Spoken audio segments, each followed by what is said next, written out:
Chapitre 11. Anne, à l'école du dimanche, fait l'apprentissage du catéchisme. « Eh bien, est-ce qu'elle vous plaise ?» demanda Marilla. Anne, debout, dans la chambre du pignon est, regardait son brancher, les 3 robes neuves étalées sur le lit. Marilla les avait confectionnées elle-même. Des jupes droites, étroites, et des fronces resserrées à la taille. Des corsages droits, étroits, tout simples. Des manches, aussi étroites que possible. Marilla avait acheté le tissu de la première robe, un Vichy couleur tabac, à un colporteur, l'été précédent. La toile paraissait solide, et elle en ferait un long usage. Le tissu de la seconde, une satinette à carreaux noirs et blancs, avait été acquis lors des soldes d'hiver. Quant à celui de la dernière, une cotonnade imprimée, raide et d'un bleu horrible, elle l'avait acheté, la semaine même, dans une boutique de Carmody. « J'arriverai bien à me persuader que je les aime, » dit Anne calmement. « Je ne veux pas que vous vous en persuadez, » fit Marilla vexée. « Oh, allez, je vois bien que vous n'aimez pas ces robes. Mais qu'est-ce qu'elles ont? Et est-ce qu'elles ne sont pas bien faites, propres et neuves? En effet. Alors pourquoi est-ce que vous ne les aimez pas? Elles ne sont pas jolies, fit Anne hésitante. Jolies? S'écria Marilla en faisant une grimace. Je ne me suis pas cassé la tête à essayer de vous faire de jolies robes. Je ne crois pas qu'il faille encourager la vanité, Anne. Aussi bien vous le dire tout de suite. Ces robes sont de bonne qualité, commodes, solides, sans franfreluche ni falbala. Vous n'en aurez pas d'autres cet été. Le Vichy brun et le coton imprimé bleu feront l'affaire pour aller à l'école. La satinette est pour l'église et l'école du dimanche. J'espère d'ailleurs que vous veillerez à ce qu'elle reste propre et impeccable et que vous n'y ferez pas d'accroc. Après avoir porté des nippes aussi étriquées et affreuses que celles que vous aviez en arrivant, vous devriez être reconnaissante qu'on vous donne autre chose. Oh, mais je suis reconnaissante, protesta Anne. Mais je serais encore bien plus reconnaissante si une seule de ces robes avait des manches bouffantes. Les manches bouffantes sont tout à fait à la mode en ce moment. Cela me ferait un tel plaisir, Marilla, de pouvoir porter une robe avec des manches bouffantes. Eh bien, malheureusement, il faudra vous passer de ce plaisir-là. Je n'avais pas de tissu à gaspiller en manches bouffantes. Je trouve, de toute manière, que ce sont des francs-freluches tout à fait ridicules. Moi, je préfère ce qui est simple et raisonnable. Mais moi, je préférais avoir l'air ridicule avec tout le monde plutôt que d'être la seule à avoir l'air simple et raisonnable, reprit Anne, mélancolique. Je n'ai aucune difficulté à vous croire. Bon, allez, accrochez soigneusement ces robes dans votre placard, puis asseyez-vous et apprenez votre leçon pour l'école du dimanche. Monsieur Bell m'a remis un livret pour vous, et pas plus tard que demain, vous irez à l'école du dimanche, conclut Marilla, tout en disparaissant dans l'escalier furieuse. Anne se tordit les mains tout en considérant les robes.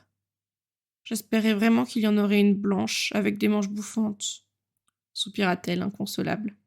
J'ai prié pour en avoir une, mais je n'y croyais pas trop. Je ne m'attendais pas à ce que Dieu ait le temps de s'occuper des robes d'une petite orpheline. Je savais que cela dépendrait plutôt de Marilla. Enfin, je peux toujours imaginer qu'une de ces robes est faite de mousseline blanche comme neige, et qu'elle est ornée de beaux volants en dentelle, et qu'elle a des manches triplement bouffantes. Le lendemain matin, un mal de tête chronique empêcha Marilla d'accompagner Anne à l'école du dimanche. « Il faudra descendre chercher Madame Lind, Anne, » fit Marilla. « C'est elle qui veillera à ce que vous soyez dans la bonne classe. Et faites bien attention à vous conduire comme il faut, vous m'entendez? Restez pour écouter le sermon après l'école, et demandez à Madame Lind de vous indiquer votre banc. Voici un sou pour la quête. Ne fixez pas les gens dans les yeux, et tenez-vous tranquille. Je vous demanderai de résumer ce que vous aurez appris quand vous rentrerez à la maison. » Anne, irréprochable, se mit en route, engoncée dans sa robe raide en satinette noire et blanche, de longueur très convenable et de largeur non moins décente, mais qui mettait terriblement en évidence la silhouette anguleuse d'Anne. Anne portait, en guise de chapeau, un petit connotier neuf, plat et brillant, dont l'aspect tout à fait conventionnel avait contribué à ajouter à ses déceptions. Car elle s'était permis maintes visions secrètes de chapeaux à rubans et à fleurs. Ces dernières, d'ailleurs, lui tombèrent providentiellement du ciel avant qu'elle n'eût atteint la route principale. Elle trouva, à mi-allée de l'allée, des boutons d'or agités avec frénésie par le vent, des splendides églantines dont elle s'empressa, sans lessiner sur la quantité, de garnir son chapeau. Quoi que les autres en eussent pu penser, Anne, elle, était satisfaite du résultat et se mit à descendre la route d'un air joyeux, sa tête rousse ornée de jaune et de rose. Lorsqu'elle arriva chez Madame Lind, elle se rendit compte que celle-ci était déjà partie. Sans se laisser décontenancer, Anne se dirigea seule vers l'église.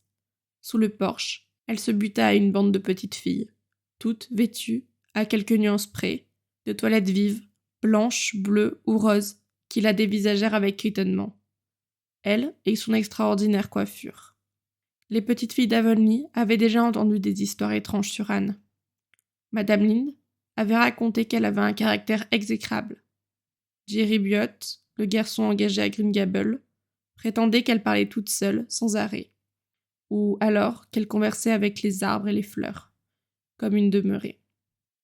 Elles la dévorèrent des yeux, donc, et se mirent à bavarder, à voix basse, derrière leur livret de catéchèse. Aucune d'entre elles n'esquissa de geste amical. Même plus tard, lorsque les premiers exercices terminaient, Anne se retrouva dans la classe de Mademoiselle Rogerson. Mademoiselle Rogerson était une femme d'âge mûr, qui enseignait l'école du dimanche depuis 20 ans. Elle utilisait une méthode très personnelle. Poser les questions telles qu'elles apparaissaient dans le livret et foudroyer du regard, par-dessus son livret, la petite fille qu'elle avait choisie comme victime. Elle regarda fort souvent Anne, qui, grâce à l'entraînement que Marilla lui avait fait subir, répondit sans aucune hésitation aux questions, avec une promptitude qui pouvait laisser supposer qu'elle n'y connaissait pas grand-chose. Anne se disait qu'elle n'aimait guère Mademoiselle Rogerson, et elle se sentit très malheureuse, car toutes les autres petites filles de la classe portaient des manches bouffantes.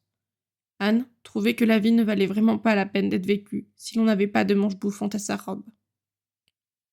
Et alors, l'école du dimanche, vous avez aimé cela ? S'enquit Marilla lorsqu'Anne revint à la maison. Son bouquet de fleurs s'étant fané. Anne l'avait jeté dans l'allée. Marilla n'entendit donc pas parler tout de suite. Non, pas du tout, c'était horrible. Anne Shirley, protesta Marilla, réprobatrice. Anne s'écrasa dans la chaise berçante, tout en poussant un profond soupir, embrassa l'une des feuilles de Bonnie et salua de la main un fuchsia en fleurs. Ils se sont peut-être sentis seuls pendant que j'étais partie, expliqua-t-elle. Et maintenant, parlons-en, de l'école du dimanche. Je me suis bien tenue, exactement comme vous me l'aviez demandé. Madame Lind était partie, mais je n'ai pas eu de peine à me rendre toute seule là-bas. Je suis entrée dans l'église, avec beaucoup d'autres petites filles, et je me suis assise au bout du banc, près de la fenêtre, pendant que l'on faisait les premiers exercices. Monsieur Bell a récité une prière incroyablement longue. Je me serais ennuyée à mourir avant qu'il n'eût fini, si je n'avais pas été installée près de cette fenêtre-là. Mais elle donnait en plein sur mon lac au miroir, et j'ai donc pu regarder tranquillement et imaginer toutes sortes de choses magnifiques. Vous n'auriez pas dû faire une chose semblable. Vous auriez dû écouter Monsieur Bell. Mais il ne me parlait pas à moi, protesta Anne.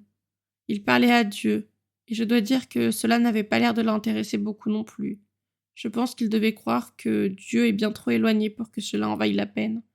J'ai inventé une petite prière de mon cru. Cependant, je pouvais apercevoir une longue rangée de bouleaux blancs penchés au-dessus du lac.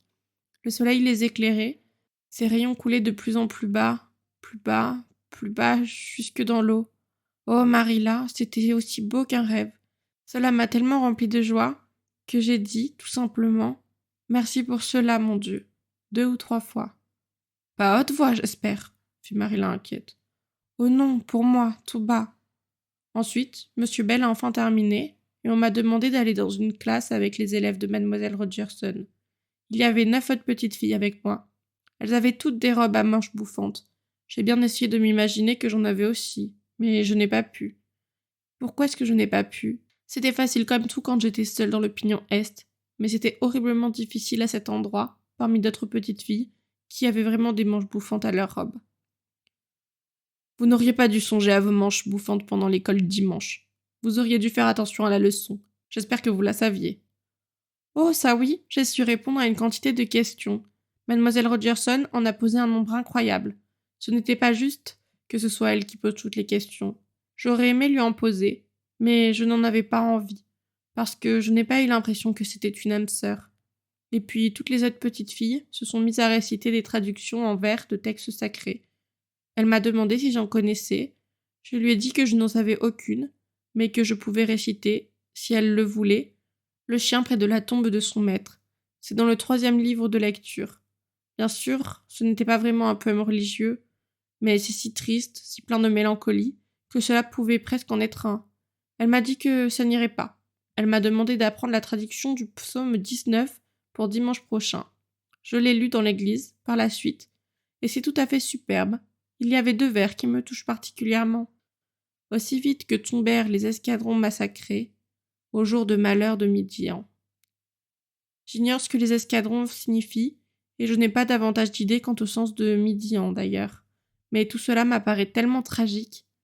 J'ai déjà hâte d'être à dimanche prochain pour pouvoir le réciter. Je vais le répéter toute la semaine. Après l'école du dimanche, j'ai demandé à Madame Rogerson, parce que Madame Lint était beaucoup trop loin, de me montrer votre banc. Je me suis tenue aussi tranquille que j'ai pu. Le texte était tiré de l'Apocalypse, chapitre 3, second et 3e verset. Il était très long. Si j'étais pasteur, je choisirais des textes plus courts, plus percutants. Le sermon, lui aussi, était horriblement long, probablement pour faire la contrepartie du texte. Le pasteur, à mon avis, n'était pas du tout intéressant. Son défaut, c'est apparemment son manque d'imagination. Et je n'ai guère écouté ce qu'il disait. Je me suis contentée de laisser vagabonder mes idées, et j'ai pensé à des choses extraordinairement surprenantes. Marilla chantait, confusément, sans rien y pouvoir changer, que cela méritait de plus sérieux reproches. Mais elle était incapable d'en faire. Car, incontestablement, certaines choses qu'Anne venait de dire, en particulier à propos des sermons du pasteur et des prières de M. Bell, correspondaient exactement à ce qu'elle avait toujours pensé, en son fort intérieur, depuis des années, sans jamais oser le dire. Il lui sembla même que ses pensées critiques, intimes, qu'elle n'avait jamais exprimées, venaient de prendre une forme concrète et accusatrice, en la personne de ce petit bout d'humanité abandonné qui ne manquait pas d'audace.